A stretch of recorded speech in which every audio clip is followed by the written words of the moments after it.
কিবা নতুন ধৰণৰ মিত্ৰতা হ'লহেঁতেন বোলে তাত বহু 5টা জনগোষ্ঠীয় সংগঠন আহিছে, তাত অৰাজনৈতিক সংগঠনবিলাক একেলগ হৈ গৈছে, তেতিয়া হয়তো ৰাজনৈতিকভাৱে আমি কথাষাৰ চিন্তা কৰাৰ বা পৰ্যবেক্ষণ কৰাৰ এটা দায়িত্ব আছিল।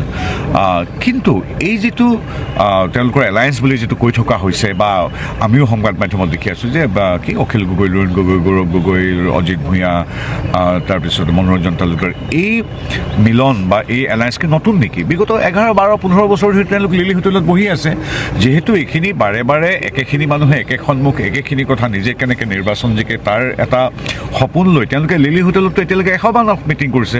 গতিকে ইয়াত কোনো নতুনত্ব নাই। আৰু তাৰোপৰিও এখেতসকলক অসমবাসী ৰাইজে সদায়, সেয়া পঞ্চায়তৰ নিৰ্বাচনে হওক বা টাউন কমিটিৰ নিৰ্বাচনে হওক, লোকসভাই হওক বা বিধানসভাই হওক, প্ৰত্যেকটো নিৰ্বাচনতে তেখেতসকলক আমাৰ অসমবাসী ৰাইজে প্ৰত্যাখ্যান কৰি আহিছে আৰু প্ৰত্যাখ্যান কৰিছে। গতিকে নতুনত্বটো নাই। নতুন কিবা এটা হ'লহেঁতেন বোলে নতুন আৰু 5টা সংগঠন, নতুন 5টা দল তেখেতসকলৰ লগত লগ লাগিছে, তেতিয়া কথাটো আমি ৰাজনৈতিকভাৱে নতুনকৈ কিবা এটা কোৱাৰ অৱকাশ থাকিলহেঁতেন। কিন্তু এইটোতো every time they make this alliance and every time they get rejected, so' nothing new. আমাৰ ক'বলগীয়া একো নাই। গণতান্ত্ৰিক হেৰিয়াতো শুভেচ্ছা আছে। খালি আৰু এটাই কথা ভাল হৈছে যে তেওঁলোকৰ চৰিত্ৰ উন্মোচন হৈছে। তেওঁলোকে মাত্ৰ 24-25টা মিয়া চিটৰ কাৰণে তেওঁলোকে নিজৰ ভিতৰত ফুন্দি অভিমান, খং, গালি গালাজ প্ৰতিযোগিতাত নামি পৰিছে।